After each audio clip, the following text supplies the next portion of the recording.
On a parlé hier de deux grands rabbins de ce monde, vivaient il y a 4 siècles, le Megillah Amukot, un des grands kabbalistes de tous les temps. Son livre, c'est Megillah Amukot, celui qui dévoile les choses profondes, et le Bach, le Beit Hadash, un des grands décisionnaires de tous les temps.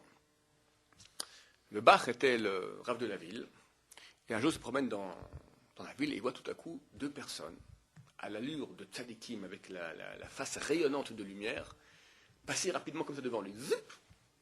Il veut les rattraper, mais il n'arrive pas. Ces gens vont à une vitesse, une allure. Du coup, il voit encore 4 personnes, cette fois avec un visage noir comme ça, une mauvaise mine, courir aussi, et passer aussi devant lui comme ça, et suivre les 2 personnes. Et ils appellent, hé, venez, arrêtez-vous. Bon, les 4 s'arrêtent. Qu'est-ce qu'il y a? Qui vous êtes? Qu'est-ce que c'est ça? Je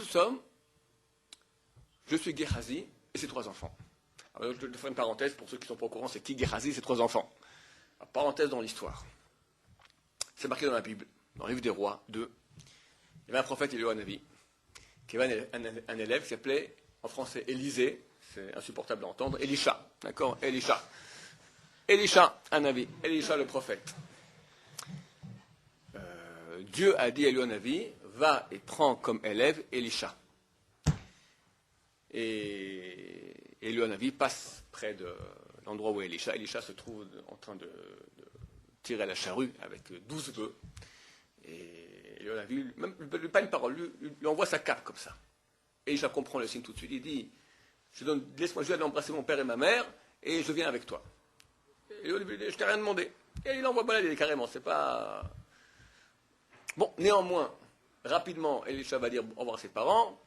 Il prend un des bœufs, on fait un sacrifice pour Eliyahu Hanavi, donne une partie à manger à Eliyahu Hanavi, une partie, bien sûr, à Akadosh Baruch Hu, et après, il devient le élève de Eliyahu Hanavi. Un beau jour, Eliyahu Hanavi doit décéder. Il dit à Elisha, écoute, je dois partir maintenant, Dieu m'a appelé pour une mission, reste ici. Et Elisha, qui était un prophète, savait très bien que le jour de Eliyahu Hanavi était arrivé. Il dit, je ne te quitterai jamais, je ne te quitte pas, je reste avec toi. Et Eliyahu Hanavi s'avance, il arrive près de Jéricho. De nouveau, il dit à Elisha, écoute, je dois partir maintenant, Dieu m'appelle pour une mission, reste ici, et tu peux venir avec moi. Je te promets, je ne te quitte pas. Viennent des élèves des prophètes qui vont dire à Elisha, tu sais qu'aujourd'hui ton rave disparaît. Les élèves des prophètes qui étaient prophètes aussi, avaient roi HaKodesh, avaient l'Esprit Saint, ils savaient que c'était le jour où Eliyahu Hanavi devait quitter ce monde. Elisha, je sais très bien, c'est pour ça que je ne le quitte pas. Eliyahu Hanavi arrive, je vous raconte aussi maintenant dans la Bible, hein, dans les rois, je ne sais plus quel chapitre, 5, 6, vous verrez, roi 2. Eliyahu Hanavi arrive au bord du Jourdain, il prend sa cape, il la roule, il donne 2 coups comme ça dans le Jourdain, et le Jourdain qui s'ouvre en 2, et Eliyahu et Elisha passent les 2 à pied sec dans le Jourdain. Eliyahu Hanavi dit à Elisha, qu'est-ce que tu veux de moi? Demande-moi, et je sais d'exaucer ta demande. Alors Elisha demande à Eliyahu Hanavi, je veux recevoir 2 fois plus que ton niveau. Alors toi, Eliyahu Hanavi, c'est un niveau extraordinaire, je veux 2 fois plus.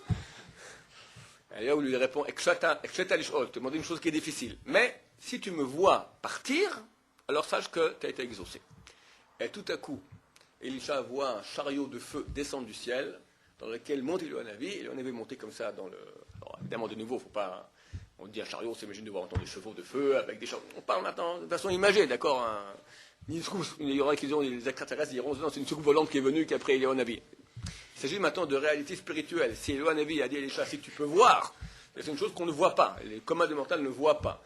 Elisha Hanavi, qui était un homme qui voyait les choses spirituelles, qui percevait les choses que nous ne percevons pas, lui traduit cela en un véhicule de feu, un char de feu descend du ciel avec des chevaux de feu, compris Eliyahu Hanavi. Eliyahu Hanavi est une des 10 personnes qui sont rentrées dans l'Amaba sans mourir. Pour Elisha, surtout tout seul, il y a par terre la cape de Eliyahu Hanavi, il la prend, il reva près du Jourdain, il donne 2 coups et la mer s'ouvre. Et Elisha a effectivement reçu 2 fois plus que Eliyahu Hanavi, parce qu'il a vu donc comment Eliyahu Hanavi est parti dans le ciel. Alors tout ça pour dire qui était Gehazi. Gehazi, c'est tout simplement le bedeau, comme ça on appelle cela, d'accord, le shamash, celui qui s'occupait de Elisha Hanavi, le shamash. Et c'est marqué dans la Bible qu'il y avait le ministre de la guerre, le général en chef des armées du roi de Syrie, de Aram à l'époque. Aram, c'est la Syrie aujourd'hui, il s'appelait Naaman. Et il était lépreux. Et une servante juive qu'ils avaient kidnappée aux Juifs a dit à sa maîtresse, donc la femme de Naaman le général, sachez que nous on a un homme très saint en terre d'Israël, il s'appelle Elisha Navi, Elisha le prophète, et votre mari il est lépreux, qu'il aille et le prophète fera un hocus pocus, abracadabra, et il pourra faire quelque chose, c'est un grand homme, et qu'il ait plus sa lèpre. Bon, Naaman le général entend cela, va voir le roi de Syrie, il dit écoute, rends-moi service, il paraît qu'ils ont, là-bas en Israël, ils ont un homme très très saint, je veux qu'il enlève ma lèpre. Ok. Le roi aime beaucoup son général, alors il envoie une délégation avec des vêtements, de l'or, de l'argent, et une lettre au roi d'Israël qui reçoit cette lettre, il voit, voilà, moi, roi de Syrie, je demande, voilà, enfin, je t'envoie tous ces cadeaux-là, je demande de recevoir mon général Naaman, qui est lépreux, et de le débarrasser de sa lèpre. Le roi d'Israël voit cela. À l'époque, Israël c'était un très petit royaume, la Syrie c'est un royaume énorme. Il comprend, il déchire ses habits.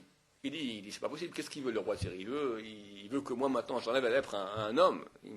Certainement, il cherche maintenant un moyen de venir, une bonne raison pour venir m'assiéger et faire la guerre contre moi. Donc il déchire ses habits de douleur, sachant que voilà, c'est une menace maintenant. Voilà, la Syrie, déclaration de guerre de la Syrie contre Israël, parce qu'Israël refuse de soigner les lépreux syriens.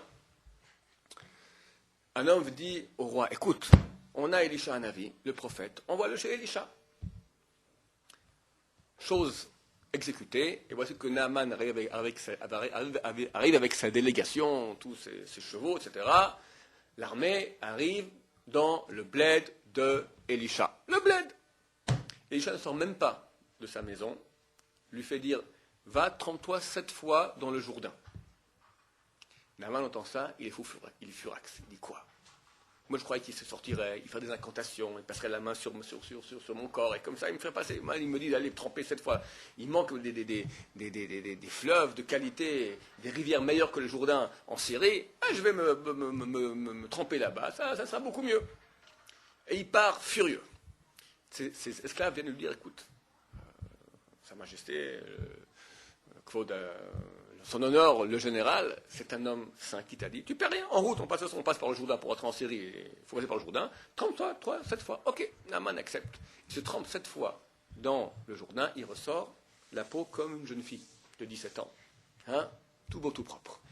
Extraordinaire, il revient chez Elisha, se prosterne, il dit, je suis prêt à donner tout ce que tu veux, pardonne-moi juste que dorénavant, moi c'est fini, je ne vais servir que le Dieu d'Israël, les dieux maintenant de Syrie, je sais que c'est de la gnognotte, simplement lorsque mon roi ira se prosterner dans le temple des idoles syriennes, je devrais avec lui aussi, c'est moi qui le soutiens, me prosterner avec lui. Mais à part cela, à part cette entorse au règlement que je fais, je serai un fidèle serviteur du Dieu d'Israël.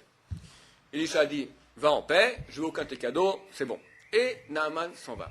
Gehazi, qui était le shamash, le bedeau de Elisha, il dit, regarde-moi maintenant, toute cette fortune, on a pu faire une bonne affaire maintenant, moi et mes enfants, j'en peux vivre quelques bonnes années avec les cadeaux qu'il amène Naaman.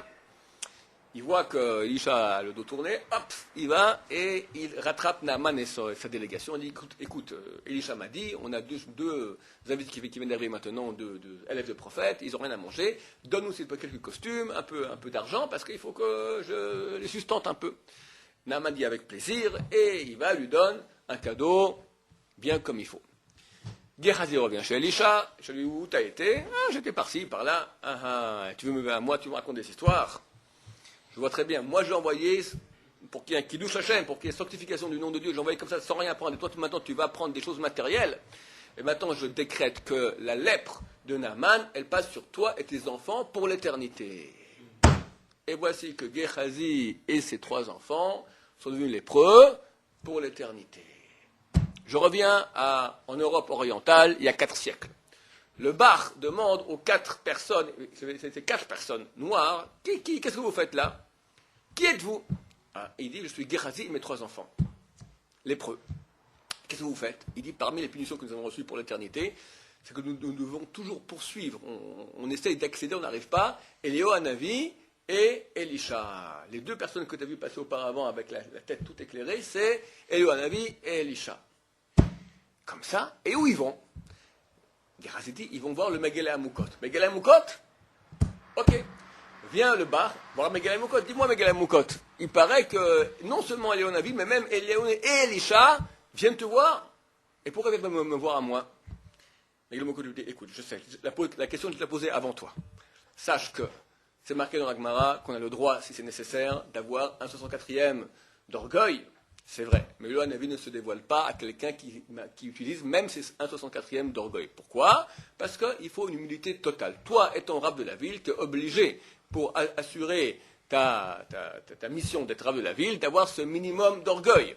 Mais moi qui suis un petit rien du tout, donc je peux me permettre d'avoir encore moins que cela. C'est pour ça que le Hanavi vient me visiter à moi et pas à toi. De nouveau, pour nous, messieurs, c'est un grand moussard. Je vous demande ni un 64e, ni qu'on ait un 64e en moins de nos tonnes d'orgueil, ça sera déjà beaucoup. Bonne journée.